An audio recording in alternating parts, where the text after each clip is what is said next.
Hello and welcome to Mel's Minute, where you get passionate biblical teaching for faithful living. I am so excited to do this series.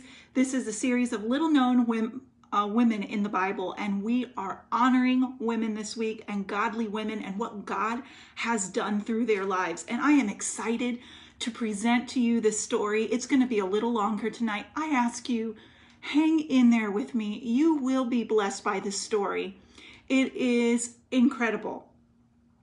To God, these women are not little known. He put them into his holy word for us to learn from. They have been cemented into history. And unfortunately, their stories don't get a lot of real estate from sermons. And the Bible is filled with story about strong women with big faith who honor and glorify God. And this is one of their stories. This story can be found in 1 Samuel chapter 25. I cannot read this whole story, and I urge you to please read it on your own. Study it on your own. It really is incredible. We can only just kind of get a glimpse of it. I wish I could preach a whole sermon on it. I would. I am excited tonight.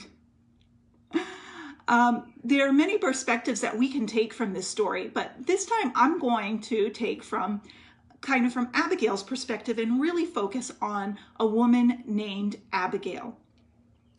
So King David, when he was in exile or running away from Saul or hiding from King Saul, he was in the wilderness, and David heard that it was sheep shearing time for a man named Nabal. And this man, Nabal, was very, very rich, and he had a wife named Abigail. Now listen to what is stated about both of them. Now the name of this man was Nabal, and the name of his wife, Abigail. The woman was discerning and beautiful, but the man was harsh and badly behaved. Nabal, bad guy. So David sent one of his men to Nabal and asked if they could come to the sheep shearing feast, because then when they sheared the sheep afterwards, they had a big feast in celebration for that. And why did he ask this? Because David and his men watched over and protected the shepherds from any harm during the time that the shepherds were watching the flock. And so he sent his guy to Nabal, and the guy said, hey, look, can we come to the feast? Because you kind of owe us. We did protect all of your shepherds, and the reason why you're able to have this feast is because we protected you. And Nabal said, absolutely not. I don't know you. I don't know who you came from. And actually, it's almost impossible that Nabal did not know who David was, because everybody knew at that time that there was an appointed king, and especially somebody with Nabal's wealth and stature, he would have known. So he was kind of playing it dumb because he didn't want to share.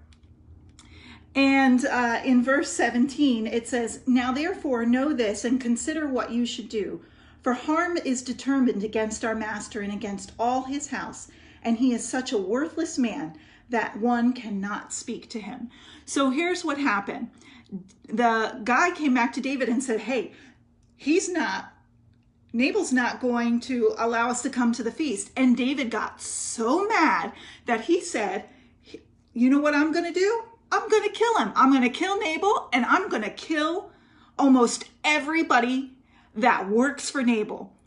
And one of the shepherds booked it to Abigail and told him, hey, David's coming, and he's going to kill everybody.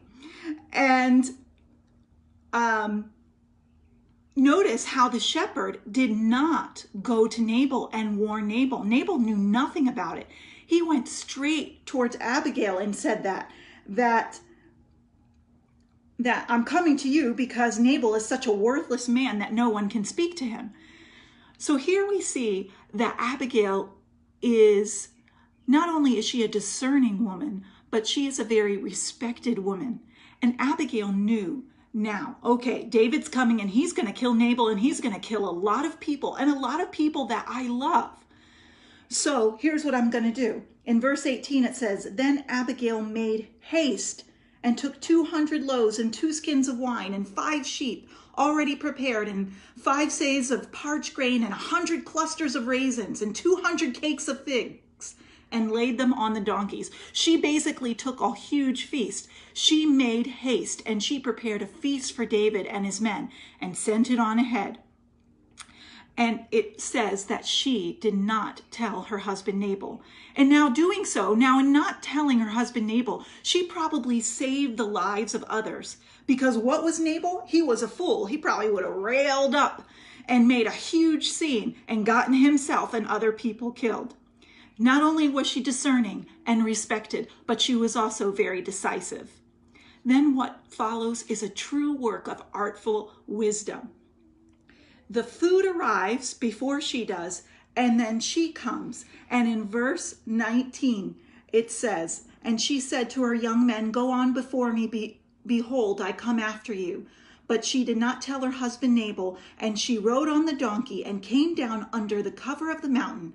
Behold, David and his men came down toward her, and she met them. And in verse 23, it says, when Abigail saw David, she hurried and got down from the donkey and fell before David on her face and bowed to the ground.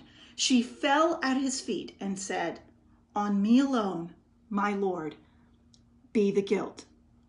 Not only what did she want to protect her people, but she was willing to take all the guilt, meaning she was willing to die for her people if that is what David so wished.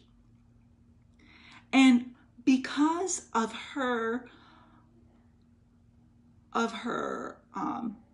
intelligence, her decisiveness, her discerning, she was able to change David's mind. And David admits in verse 32, he says, and David said to Abigail, blessed be the Lord, the God of Israel, who sent you this day to meet me. Blessed be your discretion, and blessed be you who have kept me this day from blood guilt and from avenging myself with my own hand. You see, she kept David from making a very foolish decision. She kept David from blood guilt, from murdering someone. And not only was she so wise in what she did, but the future king of Israel called her blessed. She is discerning, she is respected, she is decisive, and she is blessed.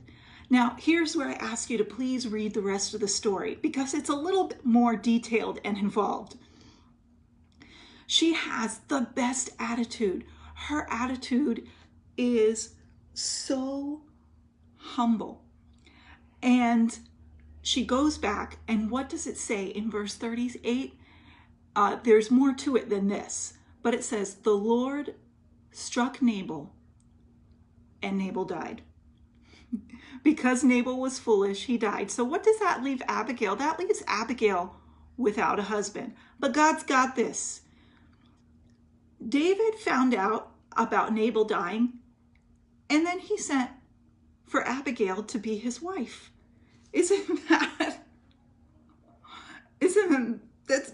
cool? It's cool. You know what I find compelling about this story, like I said before, is that she is humble.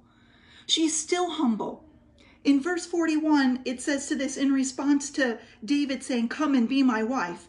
And she rose and bowed with her face to the ground and said, behold, your handmaid is a servant to wash the feet of the servants of my Lord. That is incredible. Look at this attitude that this woman of wealth has. It's absolutely astonishing that not only she is humble now, but even with her foolish husband, she had this attitude of humbleness. And you know what? She was rewarded by becoming royalty, David's wife.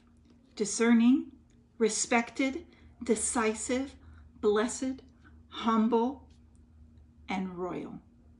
So what's my takeaway? How does this encourage me? This encourages me and shows me an example of strength, godly strength, in a woman who honored God. This woman was not weak. She was not silent. She used all of her gifts and the character traits that God had given her to fulfill his purpose and save the people that she loved. She is a great role model. Because here's a challenge. The challenge for us as women, as godly women, women that want to follow after God, is to use all of our strength and stamina, our wisdom, beauty, courage, humbleness, and resilience to live a life to fulfill God's purpose and to change lives for him. Don't take it from me. Please read this for yourself, and I'll see you tomorrow on Mel's Minute.